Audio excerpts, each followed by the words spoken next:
Insiden pembunuhan sadis terjadi di Jalan Cikedokan, Desa Sukadanau, Kecamatan Cikarang Barat.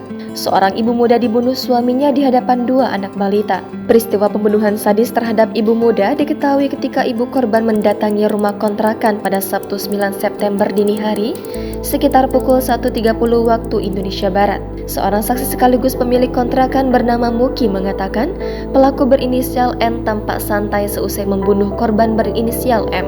N masih sempat mencuci lalu menjemur pakaian pada pagi harinya. Kepolisian menjelaskan, insiden pembunuhan itu terjadi pada Kamis lalu sekitar pukul 23.00 waktu Indonesia Barat. Setelah jasad korban ditemukan, kepolisian langsung bertindak dan melakukan olah TKP. Saat olah TKP tersebut, kepolisian membawa pelaku yang sebelumnya sudah menyerahkan diri.